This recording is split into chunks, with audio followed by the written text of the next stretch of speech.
Supreme court, ठीक है, article 124 से लेकर 147, ये चैप्टर 4 है, ठीक है। तो single system of court adopted from the government of year 1935. There is a double system of the court in USA, where federal laws are enforced by the federal judiciary and state laws are enforced by state judiciary. So in India, although federal court is like USA, has unified judiciary and one system of the fundamental law. SC of India was inaugurated 28 Jan 1950. It succeeded as the federal court established in the Government Act 1935.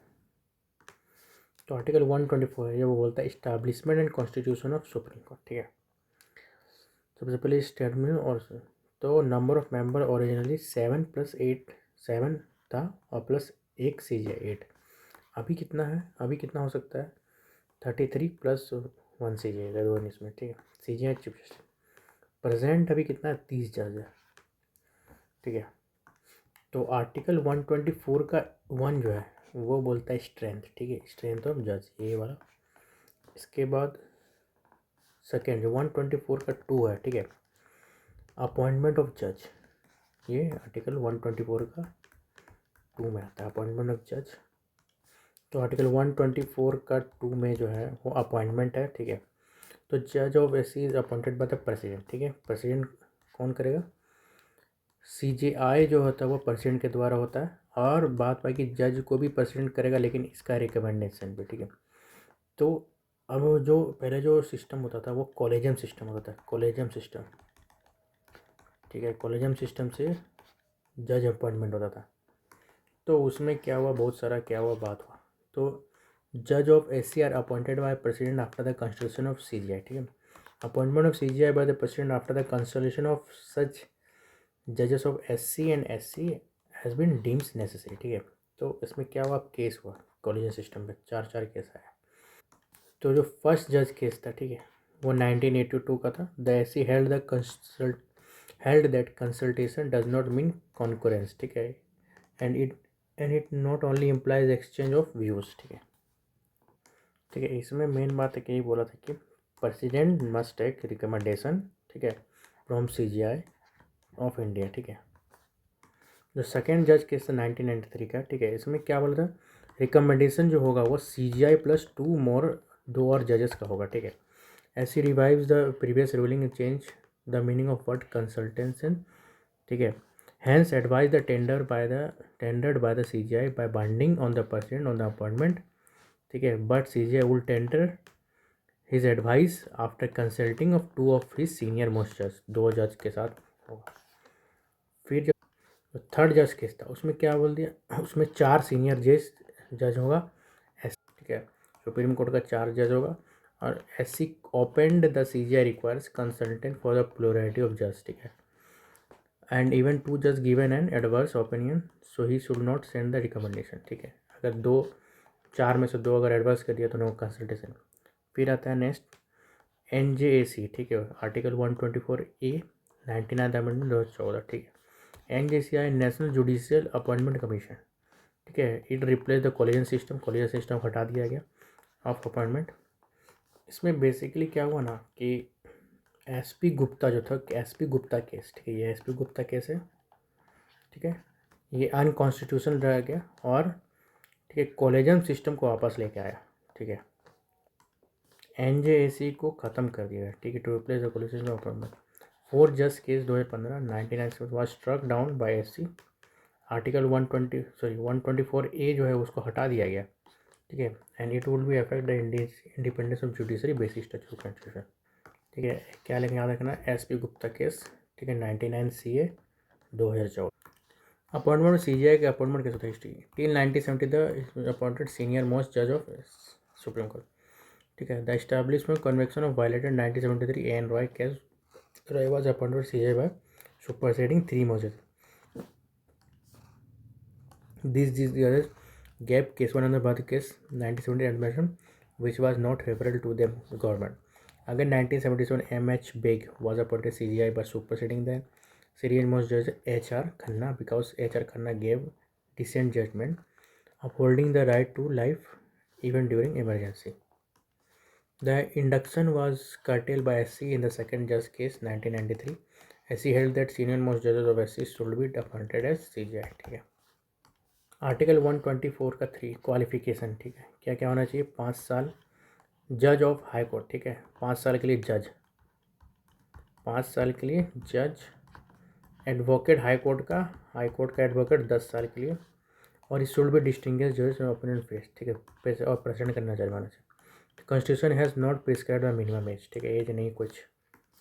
Article 124 का 6 में है oath, ठीक है, before president. और article 124 का 2 में है tenure, ठीक है, हो कब तक? 65 साल तक रिजाइन प्रेसिडेंट को देगा। आर्टिकल 124 का 4 में है क्या? रिमूवल ऑफ जस्टिस, ठीक है, ground proved misbehaviour and इनकम्पेटेंसी।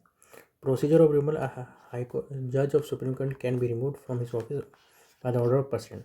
The order can be passed by the president only after an address in the parliament in the same session. An impeachment of motion for the removal of justice does not lapse on the dissolution of the Lok Sabha. Address must support the special majority of each house of the parliament and 2/3 absolute stand on 2/3 present voting, ठीक है। तो parliament procedure का the removal motion sign by 100 members of Lok Sabha और 50 member Rajya Sabha का sign होना चाहिए, ठीक है। The speaker and chairman may admit the motions और refuse to it admit. If it is admitted the speaker chairman is constitute 3 members committee to investigate two charges. वो accept कर लेगा, फिर 3 मेंबर बनाएगा, just CG of high court, supreme court जज और एक distinguish जज। If the committee find that the जज will be guilty and misbehaviour और suffering from कंपल्सी, the house can take up the consideration of the motion. After the motion passed parliament by special majority, address present to removal of judge, ठीक है। Finally percent आप फिर removal चला start किया। Finally percent pass the order to remove जज। No जज of supreme court has been impeached so far. First in case of impeachment जो JV justice V Ramaswamy है। कौन सा चलता है इसमें? जजेस इंक्वायरी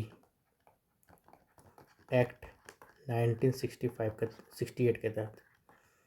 तो आर्टिकल 124 का 5 में बोलता है पार्लियामेंट जो है लॉ बनाएगा, ठीक है, कोई भी इन्वेस्टिगेशन प्रूव करने के लिए। और 124 का 7 बोलता है प्राइवेट प्रैक्टिस नहीं कर सकता। अगर वो एक बार सुप्रीम कोर्ट का जज बन चुका है तो फिर वो कहीं भी प्राइवेट प्रैक्टिस नहीं कर सकता। नेक्स्ट इज आर्टिकल 125, ठीक है, इसमें बताया गया सैलरीज, ठीक है, डिटरमाइंड बाय परसेंट के द्वारा बनाया। कहाँ से दिया जाएगा? कॉन्सोलिडेट फंड से दिया जाएगा, ठीक है। Law on privileges and salaries, ठीक है, तो पार्लियामेंट कौन बनाता है? लॉ बनाता है प्रिविलेजेस और सैलरीज पे कौन लॉ बनाएगा? पार्लियामेंट, ठीक है। तो ये चार्ज एक्सपेंडिचर होता है, ठीक है, चार्ज एक्सपेंडिचर होता है। नेक्स्ट आर्टिकल 126 का अपॉइंटमेंट ऑफ एक्टिंग CJ पे प्रेसिडेंट सीनियर मोस्ट जजेस को डालता है, ठीक है। When CJ is temporary absent और office of CJ is vacant, CJ acting CJ है, ठीक है। आर्टिकल 126 अपॉइंटमेंट एडहॉक जज, अपॉइंटमेंट ऑफ CJI एडहॉक जज CJI के द्वारा, ठीक है। तो एक्टिंग CJI क्या होगा? जब वैकेंट हो जाएगा, ठीक है। और एडहॉक जज कब हो जाएगा? जब एब्सेंट होगा, ठीक है, कहीं घूमने फिरने चला गया था, ठीक है। The lack of quorum in present permanent judge CJI can appoint HC as ad hoc judge after only consulting CJI of the concerned states with the previous consent of person should be qualified for the appointment as a judge of SC can deal with the constitution but minor remain. Article 128 retired judge CJI can request any retired judge SC or SC who is duly qualified for the judge of SC to act and judge of the Supreme Court for the temporary period with the period consent of president, ठीक है। सबसे article 125 important court of record, ठीक है, जो बोला है उसको रखा जाएगा, ठीक है, रिकॉर्ड करा करके रखा जाएगा, ठीक है। कंटेम्प्ट ऑफ कोर्ट में भी और सिविल के में, ठीक है, सेम फॉर हाई कोर्ट के लिए 215 में जाता है। नेक्स्ट इज आर्टिकल 130, ठीक है, SC सेल सीट इन अ, ठीक है, यानी कि सीट ऑफ सुप्रीम कोर्ट इसी से है, ठीक है, in such place as a CJI में अप्रूवल टू प्रेसिडेंट, ठीक है, कहाँ होगा? दिल्ली में होगा, ठीक है। अगर कहीं चाहिए होगा तो प्रेसिडेंट का परमिशन। नेक्स्ट है independence of supreme court. SC is a federal court, higher court of appeal, the guardian of fundamental custodians of the constitution, ठीक, constitution made following provision to ensure this independence. Mode of appointment by president with the consult of जज, security of tenure, ठीक है, they do not hold their office during pleasure of parliament, they can be removed only by the procedure bye constitution. Fixed service condition, salaries allowance, they cannot be changed, their disadvantage, expenses charged on consolidated fund, they are not votable in the parliament, ठीक है। और consulate fund से करता है तो कि वो votable नहीं है। कंडक्ट ऑफ जजेस can be discuss in the parliament except impeachment, ठीक है। Ban on practice after retirement for not for high court, ठीक है। सुप्रीम कोर्ट में अगर कोई जज है उसको प्रैक्टिस प्राइवेट प्रैक्टिस के लिए मना कर दिया गया है, article 124(7). Instead they do not favour any one hope to the future favour, power to punish for his contempt, freedom to appointment article 147, its staff के लिए article 146, freedom to make rules on the practice article 148, its jurisdiction can be curtailed and separated from the executive, jurisdiction and power of Supreme Court, ठीक है। A Krishna Swami Ayyangar, member of drafting company, remark SC of India has more power than the SC of any part of the world. The jurisdiction and power of Supreme Court is classified in the following: original jurisdiction versus power of judicial review, writ jurisdiction versus constitutional, appellate jurisdiction, advisory jurisdiction, court of report, ठीक है। Power of judicial फिर constitutional, ठीक है। Original jurisdiction, तो original jurisdiction कितना 131 में है, ठीक है। इन फेडरल केस सच सेंटर और स्टेट का रिलेशन कुछ में बात हो गया तो वो क्या करेगा, सुप्रीम कोर्ट पर डायरेक्ट जा सकता है।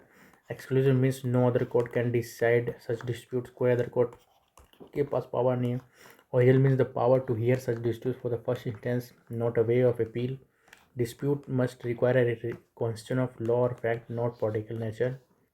फिर रिट्स जुरिडिक्शन जो 32 में है, ठीक है। हैबियस कॉर्पस निकालेगा, mandamus, prohibition, quo warranto, criterion. Supreme Court has original jurisdiction in the regarded but not exclusive. It means any aggressive person can directly go to SC, but SC is not only the one. SC also empowered the issue route. तो high court जो है वो 226 पे करता है, is more than SC. SC can also issue for the it's for enforcement of fundamental right. In case high court can read issue कर सकता है only, not only fundamental but other purpose के। नेक्स्ट इज एपिलिएट जुरिडिक्शन, ठीक है। तो article 132 में भी appellate jurisdiction है, ठीक है। तो एपिलिएट जुरिडिक्शन जो 132 में वो कॉन्स्टिट्यूशनल मैटर्स पे है, 133 पे वो जो सिविल मैटर पे है, और एपिलिएट जुरिडिक्शन जो आर्टिकल 134 में वो क्रिमिनल्स मैटर। एपिलिएट यानी कि application for the decision to be reserved, ठीक है। SC is primarily a court of appeal and hear appeals against the judgment of the lower court, ठीक है। Next is Article 135, jurisdiction and the power of federal court under existing law to be exercisable by the Supreme Court। तो मतलब इसमें बोल रहा है जो federal court के पास जो पावर है, ठीक है, कोई भी रूल्स है उस रूल्स को सुप्रीम कोर्ट भी यूज़ कर सकता है। नेक्स्ट इस अपील बाय स्पेशल लीव, ठीक है, आर्टिकल 136 में, ठीक है। इसमें होता है कि इट मीन परमिशन, ठीक है, प्रिविलेज नहीं, परमिशन है। SC is authorized to grant and in its discretion special leave to appeal from any judgment in any matter passed any court tribunal, ठीक है। कोई भी पर्सन इसमें जा सकता है, अगर उसको लोअर कोर्ट में जस्टिस नहीं मिला है तो वो डायरेक्ट स्पेशल लीव मांग करके सुप्रीम कोर्ट जा सकता है। नेक्स्ट इज आर्टिकल 137 जो कि जुडिशियल रिव्यू पे, ठीक है। The review of the judgments और ऑर्डर बाय द SC, ठीक है, इज टेकन फ्रॉम USA, ठीक है। It is what according to procedure established by the law, take a power to SC to review its own judgment under the others. The power of judicial review derived from the several articles 13, 32 और 206। Next step is article 138, enlargement of the jurisdiction of Supreme Court, ठीक है। Parliament, ठीक है, parliament law ला के, ठीक है, jurisdiction supreme court का बढ़ा सकता है। Article 113, conferment on the supreme court of the power to issue, ठीक है, सर्टेन रेट। तो आर्टिकल 113 में यही बोलता है अगर फंडामेंटल राइट्स के अलावा कोई भी अगर रिट्स अगर इश्यू करना है सुप्रीम कोर्ट तो वो पार्लियामेंट से पूछेगा। आर्टिकल 39A में बताएगा transfer of certain case. Article 140 में ancillary power of supreme court, ठीक है, एक्स्ट्रा पावर्स, ठीक है। इसमें क्या है कि लेजिस्लेचर को हेल्प कर सकता है कि लॉ अच्छा बनाने के लिए। फिर आर्टिकल 141 में law declare by the SC is binding on the courts, ठीक है। और article 142 enforcement of decree and order, ठीक है, of supreme court and orders as to discovery, ठीक है, ठीक है। आर्टिकल 142 क्या होता है, कंप्लीट जस्टिस देने के लिए, ठीक है, कंप्लीट जस्टिस, ठीक है। तो भोपाल केस में ये हुआ था, कंप्लीट जस्टिस मिला था, सारा कंपनी वालों को ख़त्म कर दिया गया सब कुछ, ठीक है। तो यहीं पे इसी में आता है जुडिशियल एक्टिविज़म, इसी में वर्ड है। इस आर्टिकल को जस्टिफाई करता है जब कोई जुडिशरी अपना जुरिडिक्शन से बाहर काम करता है, ठीक है। इसी में आर्टिकल 142 में भी आता है सेक्स वर्कर एज प्रोफेशन। ठीक है। Advisory jurisdiction article 146 court of constitution the president can seek opinion, ठीक है, in 2 categories if any question of law in fact of public importance dispute arising of pre constitutional territory agreement engagement in first case SC is not bound to tender is advice but in second case SC is bound to give advice, ठीक है, second case में, ठीक है। तो जो constitutional pre constitution है, ठीक है, प्री कॉन्स्टिट्यूशन टेरिटरी उटरी है सब है, इसमें SC का एडवाइस जो है मैंडेटरी है लेकिन बाइंडिंग नहीं है, परसेंट के लिए बाइंडिंग नहीं है, ठीक है। और जो SC का एडवाइस और जो सेकंड जो है, ठीक है, जनरल मैटर्स पे, ठीक है, पब्लिक इंपॉर्टेंस लॉ में, उसमें SC का एडवाइस जो है वो भी बाइंडिंग नहीं है, ठीक है। Constitution interpretation the SC is ultimate interpreter of the constitution other power president and vice president election in the case SC has exclusive original final authority power to review its own judgment.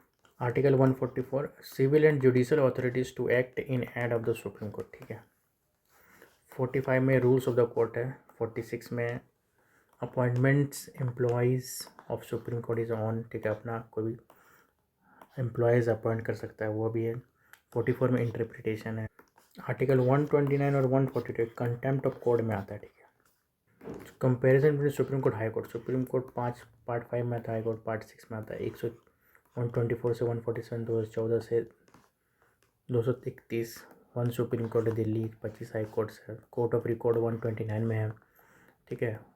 इसमें वो 215 में appointment of president 65 साल तक का, 62 साल तक का है। 2.8 लाख 2.5 लाख से, ठीक है। जज का इतना है, जज कितना है। Salaries given by the consolidated fund, salary जो है कंसोलिडेटेड फंड ऑफ स्टेट से, बट पेंशन जो है कंसोलिडेटेड फंड ऑफ इंडिया से जाता है। क्वालिफिकेशन क्या है, justice of the high court for at least 5 year, high court का 5 साल, 5 साल। एडवोकेट 10 साल SC का, इसमें क्या है, एडवोकेट 10 साल का है कोई भी कोर्ट में, और जज इन high court advocate of 10 year और जज in any court for 10 years, ठीक है। हाई तो एडवोकेट हाई कोर्ट का कितना होना चाहिए, 10 साल का, ठीक है। और जज कब कब का होना चाहिए, कोई भी कोर्ट का 10 साल का। तो आर्टिकल 124 से लेके 147 ख़त्म। अब चैप्टर 5 पढ़ेंगे क्या है, कंप्यूटर जो 148 से लेके 151 तक।